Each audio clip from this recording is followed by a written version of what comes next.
최근 세계의 여러 나라에서 인종 갈등이 커지고 있습니다. 특별히 잘 아시다시피 미국 내에서의 인종 갈등이 점점 더 커지는 것 같습니다. 1776년 7월 4일 만들어진 미국의 독립선언문 2장은 이렇게 시작합니다. 모든 인간은 평등하게 창조되었다. 하나님은 모든 인간을 평등하게 창조하셨다. 이것이 1776년 우리 시대로 치자면 영조 때입니다.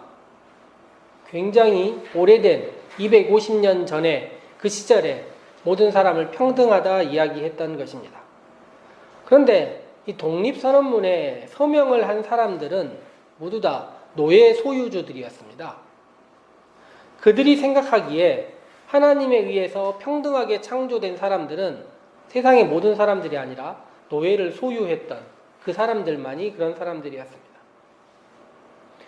제가 인종 갈등이라는 개념 자체를 처음 생각하고 알고 이것에 대해서 의미를 부여했던 것은 캐시어스 클레이라는 권투 선수 때문이었습니다. 이 사람은 18살 때 1960년 로마 올림픽에 나가서 금메달을 땄어요. 근데 금메달을 따고 나서 금메달을 목에 걸고 식당에 갔다가 검둥이한테는 음식을 팔지 않겠다는 이야기를 듣습니다. 그리고 나서 이 사람은 조국을 위해 싸웠던 이 흔적, 금메달을 오하이오 강이라는 강에다 던져버리고 더 이상 나라를 위해 싸우지 않겠다, 개인을 위해 싸우겠다라고 생각하면서 프로로 전향합니다.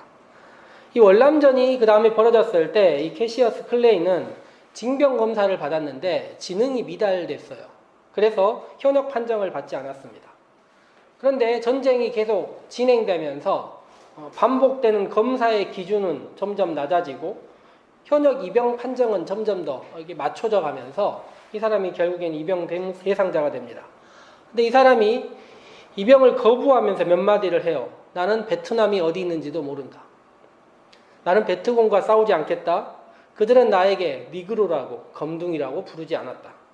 내가 싸울 대상은 백인들이다 라고 이야기를 합니다. 그리고 그가 그의 이름을 캐시어스 클레이에서 무하메드 알리로 이름을 바꿉니다. 그리고 그는 20세기의 가장 위대한 스포츠인이 되었습니다. 60년대 이전까지는 대부분의 사람들이 유색인종에 대한 고민들이 의식 속에서 나타나지 못했습니다. 60년대 돼서 대부분 이게 공식적으로 드러났는데 전쟁과 몇몇의 사회운동들 그리고 재판들이 인종 문제에 대한 고민들을 안겨준 것입니다. 잘 알려진 앵무새 죽이기 같은 책들도 그때 나왔던 책이고 최근에 나왔던 영화 중에 아카데미 상도 받았던 그린북과 같은 영화도 이 시대를 배경으로 이야기하고 있습니다.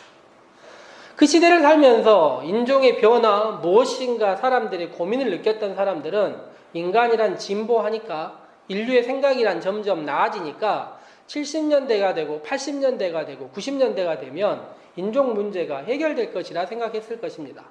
그리고 우리도 어렸을 때 상상 속에만 있었던 2000년대가 되고 나면 이 문제는 더 이상 사람들 사이에 갈등의 요소가 되지 않을 것이라 생각했습니다. 그렇지만 2000년이 지나고 20년이 지났지만 인종에 대한 편견들, 생각들은 쉽게 바뀌지 않고 있습니다. 화근할 수는 없지만 아마 앞으로도 바뀌지 않을 것 같습니다.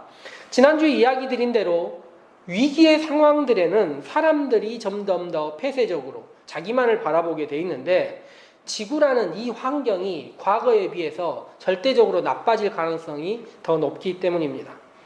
코로나만 해도 2차, 3차 대유행이 있을 것이다 이야기를 하고 있고 아마 이보다 더 심한 일들이 우리 사회에 나타날 수 있을 것이라 보이고 이것은 자기와 다른 사람들에 대한 배척, 외면들이 더 심해질 많은 요소들을 갖고 있습니다. 미국의 사태들을 보면서 블랙과 옐로우에 대한 이야기들이 되게 많습니다. 그래서 우리들은 오히려 블랙보다 더 낮은 취급 당한다는 생각들을 많이 갖고 그런 이야기들을 공공연하게 하곤 하는데요. 사실 우리나라 사람들도 다른 사람들에 대한 외면과 배척은 다른 나라에 비해 절대 부족하지 않습니다. 우리나라 사람들이 작년에 타국 사람들을 받아들인 아주 절대적인 수치라고 말할 수 있는 난민 입국률. 얼마 정도 된다고 생각하십니까? 작년까지 우리나라가 몇 프로에 지나지 않았다 해서 많은 욕을 먹었는데요. 신청한 사람들 비율입니다. 근데 작년 비율이 0.4%가 나왔습니다. 전해에 비해서 10분의 1 정도로 줄었다 이야기를 하는데, 물론 많은 사람들이 신청하기도 해서 그렇지만 EBS 같은 곳에서 만든 몇몇의 영상들을 보면 우리나라 사람들은 백인들에 대해서, 서양의 백인들에 대해서는 무척 관대하고 친절하지만 유색인종 중에서도 동남아시아 사람들, 동아시아 사람들에게는 무척 배타적인 많은 경우를 볼 수 있습니다. 그러니 우리라도 이런 배타적인 모습이 우리 밖의 것이다, 우리와 상관없다 말할 수 없습니다. 그렇다면 이렇게 자기만을 살펴보고 자기 내부에만 강화시키고 있는 이런 노력들을 가운데서 성경은, 예배는, 교회는 어떤 이야기를 해야 하겠습니까? 우리는 어렸을 때부터 성령 충만이라는 이야기를 참 많이 들었습니다. 성령 충만해서 은혜 받고 세상을 변화시키자, 이런 이야기들을 많이 했고, 내 자신부터 외부를 바꾸자 이야기를 많이 했습니다. 그래서 성령 충만한 사람들이 어떻게 살았는지에 대해서 살펴보고, 그 성령 충만이 세상을 바꿀 수 있을 것이다 신뢰하는 마음으로 오늘 말씀을 함께 살펴보도록 하겠습니다. 이스라엘 사람들에 대한 이야기를 조금 살펴보자면, 역사적으로 봤을 때 이들은 현재 겪고 있는 코로나 이런 사태보다 훨씬 더 힘든 상황을 몇천 년의 삶 동안 살고 있었어요. 대표적으로 이스라엘 나라는 늘 위기 가운데 살고 있었습니다. 전쟁으로 살펴봐도 이스라엘 북쪽이 늘 지형도가 바뀌었습니다. 아수르, 성경에 나와 있는 아시리아에서 바벨론으로, 페르시아로, 또 헬라로, 로마로 바뀌었어요. 그런데 이 위쪽에서 전쟁이 나고 그 왕조가 바뀔 때마다 꼭 아래쪽에 있는 애굽을 향하여, 이집트를 향하여 전쟁을 일으키고 찾아갔던 것이 문제입니다. 그러니 100년, 200년마다 거대한 전쟁이 이스라엘 나라를 지나갈 수밖에 없었고, 근처에 있는 시리아 같은 나라도 결코 이스라엘에 호의적이지 않았습니다. 늘 위기 속에 살고 있었던 사람들이다 보니까 이들 마음 가운데서 이 외부의 문화들에 대해서 어떻게 해야 되느냐에 대한 여러 가지 갈등들이 있었던 것입니다. 다른 사람들에 대해서 어떻게 생각할 것인가, 외부에 대해서 어떻게 생각할 것인가. 아마 처음에는 그들과 동화하고 함께하려는 노력이 있었던 것 같습니다. 이게 아시리아에서 지배받았던 이스라엘 사람들이 그들의 문화와 동일시했었어요. 대표적인 사람들이 사마리아 사람들입니다. 그런데 이 동일시했던 사람들에 대해서 터부가 너무 심했습니다. 거부하는 몸짓이 너무 심했어요. 그리고 나서 다시는 외부의 문화와 섞이지 말아야 된다는 강한 의지가 지배층들에게 있었습니다. 그들은 다른 민족과 섞이지 않고 어떻게든 바둥바둥 버텨보려는 노력들을 가지고 살았던 것입니다. 그런데요, 하층민들, 민중으로 살았던 사람들은 애써 이스라엘의 율법, 흔히 말하는 정결법이나 안식일법이 그들에게 중요하지 않았습니다. 그래서 그들은 밥 먹을 때 손 씻고 먹는 거라든지 안식일에 미비삭을 따먹는 게 그들에게 그다지 문제가 되지 않는 일이었던 것입니다. 이렇게 간극이 있었던 것입니다. 그런데요, 하나님께서, 성령님께서 이스라엘 사람들을 보았을 때 더 중요한 것은 사람들이 살아가는 삶의 의미이지 율법과 규칙들은 아니었을 수 있습니다. 그래서 예수님께서 오셔서 하신 이야기가 안식일이 사람을 위하여 있는 것이지 사람이 안식일을 위하여 있는 것이 아니다. 밖에서 들어가는 것이 여러분들을 더럽게 하지 않고 안에서 나오는 것이 더럽게 한다 이야기하면서 정결법과 안식일법에 대해서 강하게 거부하는 것입니다. 그런데 사도행전을 보면 이스라엘 사람들 가운데서 예수님의 제자들, 흔히 말하는 어부와 같은 사람들, 하층민과 같은 사람들이 안식일과 정결법을 지키지 못하고 살고 있었었는데, 그때는 예수님께서 일명 그들을 쉴드 치느라 너무 바쁘셨는데 이 사람들이 이스라엘의 지도자가 됩니다. 교회의 지도자가 돼가지고 그들이 3시 예배 드리러 가고 기도하러 가고 사람들 앞에서 공공연하게 이야기하기 시작합니다. 그런데 이 사람들이 지도자가 되니까 이 사람들의 입장도 약간은 바뀌는 것 같아요. 예수님께서 하신 대표적인 명령, 예루살렘과 온 유대와 사마리아와 땅끝까지 가서 복음을 전하라고 했는데 이 사람들이 예루살렘을 떠나지 않습니다. 낯선 사람들을 향하여 떠나지도 않고 율법을 잘 지키려고 노력을 하고 제도권 안에 머물러서 예루살렘 안에 있으려고 노력한다는 것입니다. 그나마 나았던 게 베드로였는데 오늘 우리가 읽은 말씀 바로 앞부분에 뭐라고 나왔냐면 베드로가 사방으로 두루다니면서 복음을 전했다. 즉 예루살렘을 넘어 온 유대를 다니면서 복음을 전했다는 것입니다. 사도행전 9장 10장을 살펴보면 베드로가 얼마나 노력했는지 두 가지 이야기가 나오는데 하나는 부정한 사람들을 만집니다. 즉 시체를 만져요.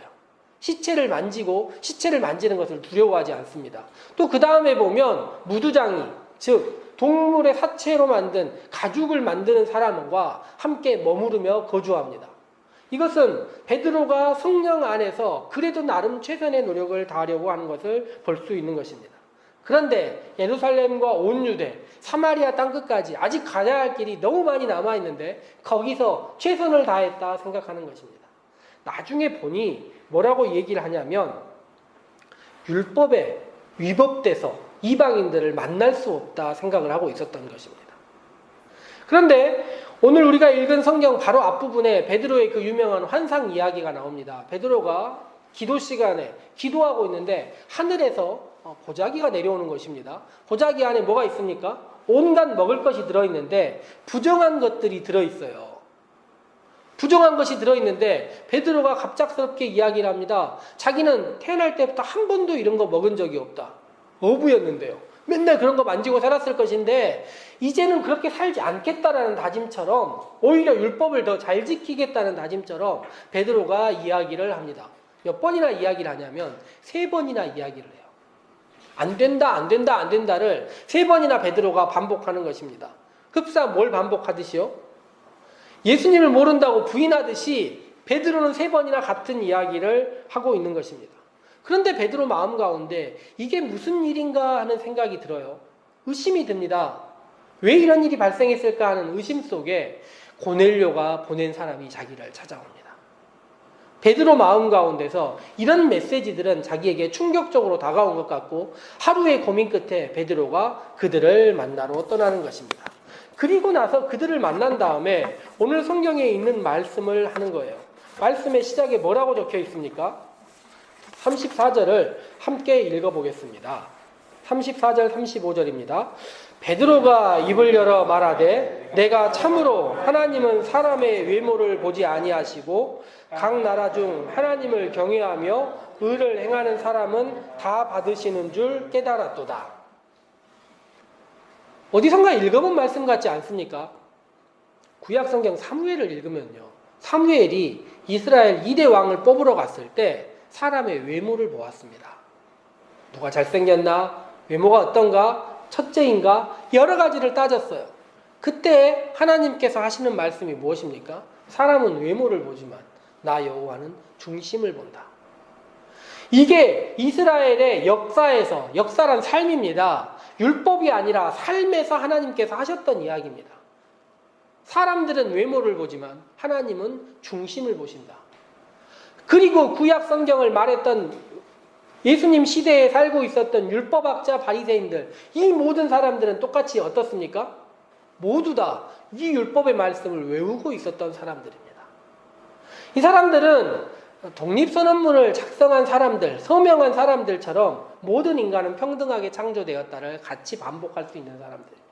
그렇지만 우리만 하나님께서 외모를 보지 않으시고 중심을 보시는 것입니다.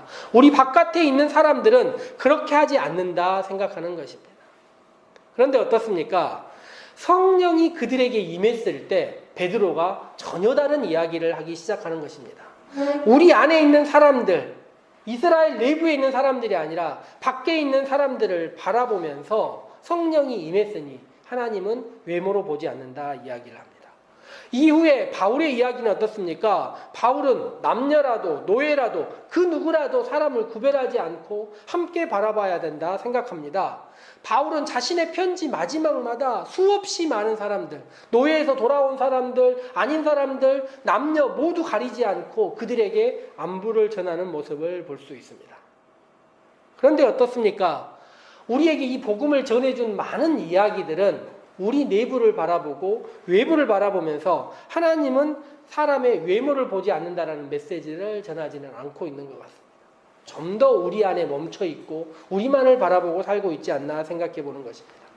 베드로마저 그랬어요. 고넬료에 의해서 눈이 열린 베드로는 추후에 안디옥이라는 곳에 가서 눈이 다시 닫히는 경험을 합니다.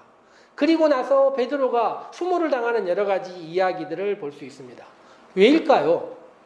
매일 더 나아지려는 노력들, 우리의 눈이 열리려는 노력들, 성령이 충만해서 사람을 외모로 평가하지 않은 노력들이 매일매일 반복되지 않으면 인간들은 그렇게 할 수 없게 되는 것입니다. 제가 자주 이야기하는 시몬 베이유의 이야기에 따르면 존재하는 모든 것들은 중력의 법칙을 따르고 있습니다. 은총만이 예외입니다. 우리가 은총을 구하기 위하여 성령의 충만을 구하고 외모로 사람을 평가하지 않기 위하여 매일매일 노력하지 않으면 외부의 중력의 끌림에 이끌려서 남들이 하는 것처럼 그렇게 살아갈 수밖에 없다는 것입니다. 신앙생활을 하고 있으면서 우리들 이런 생각하지 않습니까? 이 정도면, 나 정도면, 차별하지 않고 나 정도면 생각하며 살고 있다 생각하고 있다면 나 정도라는 말에서 중력의 법칙을 다시 한번 따를 수밖에 없다는 것이죠. 그리하여 은총을 구하고 하나님께서 나에게 성령으로 함께 하시되 그 성령의 함께 하심이 사람을 외모로 구별하지 않는 것에서 시작하여 우리 주위에 있는 자연의 많은 피조물들도 함부로 그들의 외모를 보고 평가하지 않는 것에서 시작하여 더 나아가서 하나님이 우리에게 만들어주신 자연과 세상 모든 것들에 대해서도 함부로 보지 않고 그것들에 대해서 함부로 평가하지 않겠다라는 한 걸음 더 나아가려는 노력들이 있을 때 하나님께서 우리에게 주신 성령 충만이 우리에게서 멈춰지고 눈이 가려지지 않고 더 나은 모습으로 살 수 있다는 것입니다. 위기의 순간들을 맞이하고 현재 우리의 모습도 보기 쉽지 않지만 성령의 역사는 이런 시절일수록 우리에게 더 강하게 역사하실 것입니다. 우리가 보려는 노력들만 가지고 있고 관대하려는 마음의 의지만 가지고 있다면 우리가 성령의 도우심만을 구하고 더 노력하고만 있다면 이웃들과 나 위의 사람들과 자연과 하나님이 만드신 모든 피조물들에 대하여 더 넓은 마음으로 관대한 마음으로 우리의 마음과 눈을 열어 바라볼 수 있다는 것입니다. 외모로 사람을 판단하시지 않는 성령의 역사가 우리 모두에게 임하기를 소망하고 그런 성령을 사모하는 살림의 모든 성도들 되시기 또한 소망해 봅니다. 함께 기도하도록 하겠습니다.